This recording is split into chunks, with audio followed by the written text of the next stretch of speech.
भारतवर्ष की पवित्र धरती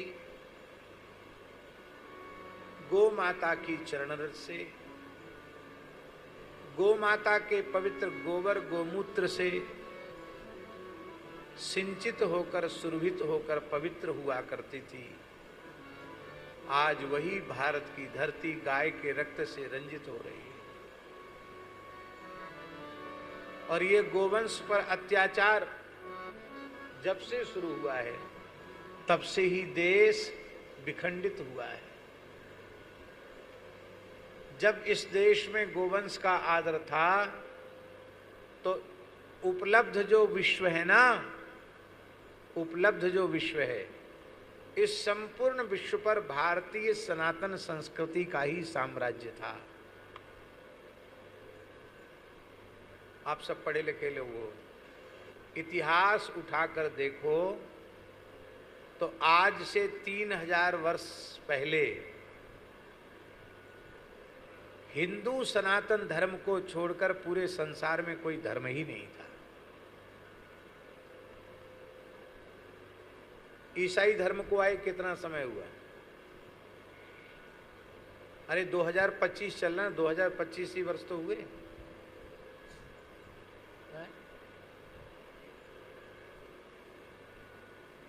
इस्लाम को आए कितना हुआ? 1400 वर्ष ही तो हुए हैं।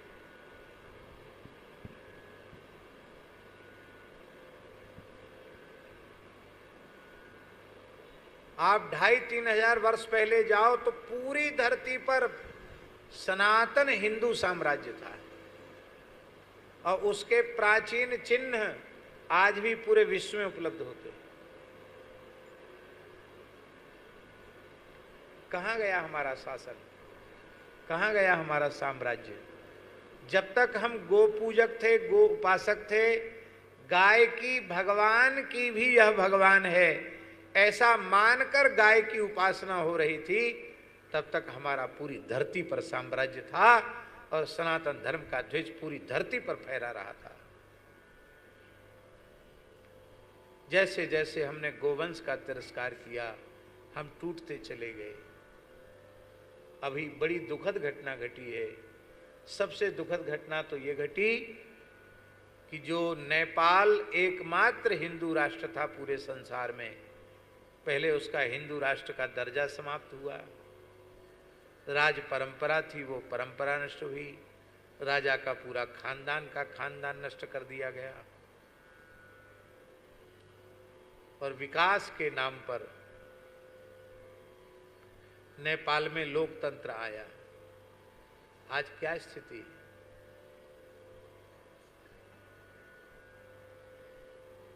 नास्तिकता, कम्युनिस्ट विचारधारा बहुत बढ़ गई। जिस नेपाल में सर्वाधिक, जब तक नेपाल में गाय का आदर था तब तक वो हिंदू राष्ट्र था। गाय का तिरस्कार होते ही अशांति, उपद्रव शुरू हो गए, और अब वह स्थिति नहीं है।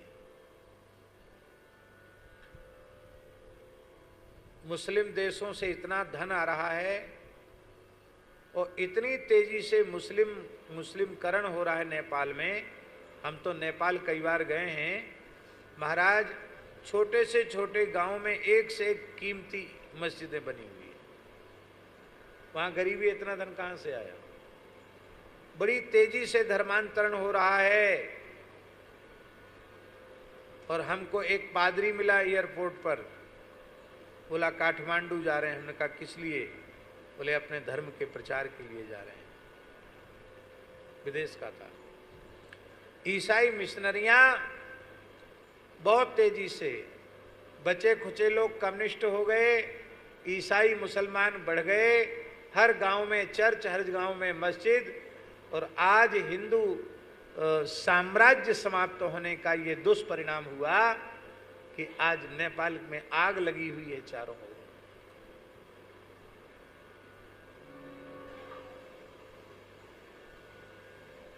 हमारी संवेदना है नेपाल के प्रति, और हम ये बात बिल्कुल पक्के तौर पर कहते हैं, जब तक नेपाल पुनः हिंदू राष्ट्र नहीं हो जाएगा और गाय वहां सर्वोच्च रूप में जहां प्रतिष्ठित होती थी उसी स्वरूप में जब तक गाय प्रतिष्ठित नहीं होगी तब तक नेपाल में शांति आने वाली नहीं है।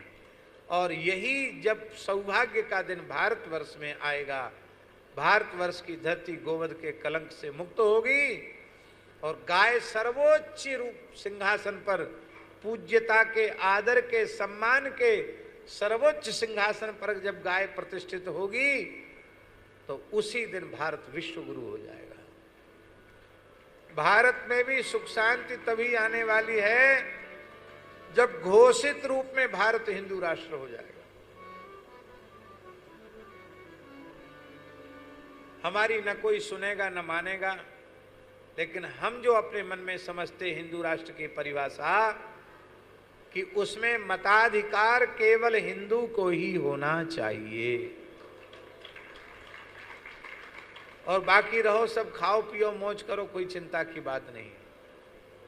और इतनी तेजी से उनकी संख्या जो देश का दाना पानी खा करके देश के मूल्यवान सुविधाओं के प्रथम अधिकारी जो बने हुए हैं, ये ऐसा समय आने वाला है, इतनी तेजी से संख्या उनकी बढ़ रही है कि कब वो बहुमत में, आप भी अब भी बहुमत में आ गए हैं, कब बहुमत में आ जाएं और फिर आपका न मठ बचेगा, न मंदिर बचेगा, न रोटी बचेगी, न बेटी बचेगी, कुछ नहीं बचेगी। हिंदू संख्या समाप्त होती चली जा रही है। ये दुर्दशा केवल गाय का तिरस्कार करने से हुई है। इसलिए हम गोवंश का आदर करें, गोमाता की उपासना करें, गोमाता की भक्ति करें, ये बहुत जरूरी है। मुगल काल में क्रांति का मूल गाय थी।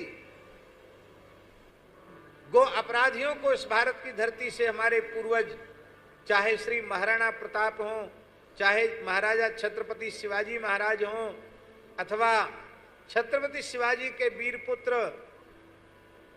श्री संभाजी राव, क्या कहना, कैसा अद्भुत शौर्य पराक्रम था छत्रपति शिवाजी के पुत्र संभाजी में कि जिन्होंने औरंगजेब की सत्ता के छक्के छुड़ा दिए थे और अपने ही लोगों ने छल करके, भेद करके उनको पकड़वाया। और स्थिति ये हुई कि शायद इतिहास में इतनी यातना किसी को नहीं दी गई जितनी संभाजी को यातनाएं दी गई। जीवित अवस्था में उनके नख निकाल लिए गए, उनकी जीभ निकाल ली गई, लाल लाल गरम गरम लोहे के सरिया उनकी आंख में घुसा दिए गए।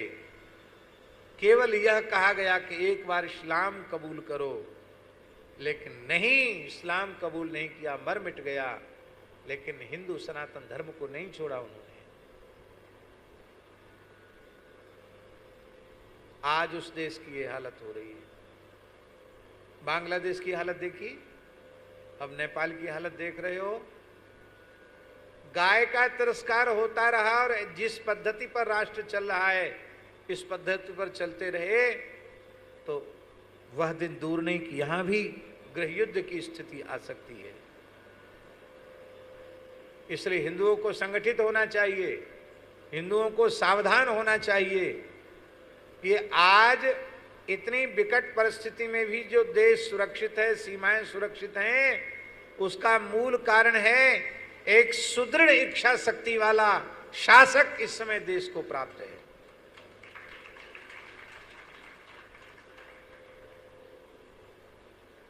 विश्व की सबसे बड़ी शक्ति अमेरिका झुका नहीं पाई और एक दिन आएगा कि अमेरिका को झुकना पड़ेगा, भारत नहीं झुकेगा। क्यों नहीं झुकेगा भारत? इसलिए नहीं झुकेगा क्योंकि एक राष्ट्रवादी विचारधारा का एक राष्ट्रभक्त प्रशासक के पद पर बैठा है, प्रभाव लेकर के बैठा है। हाँ, हमारी एक ही शिकायत है, आपने सब काम बहुत अच्छे अच्छे किए, पर जब तक पूरे देश में गोवध का पूर्ण निषेध का कानून नहीं बनेगा तब तक आपके सभी अच्छे कार्यों पर मुहर नहीं लगेगी। अभी मुहर लगना बाकी है और वो मुहर तब लगेगी जब इसी शासक के शासन काल में भारत की धरती गोवध के कलंक से विमुक्त होगी।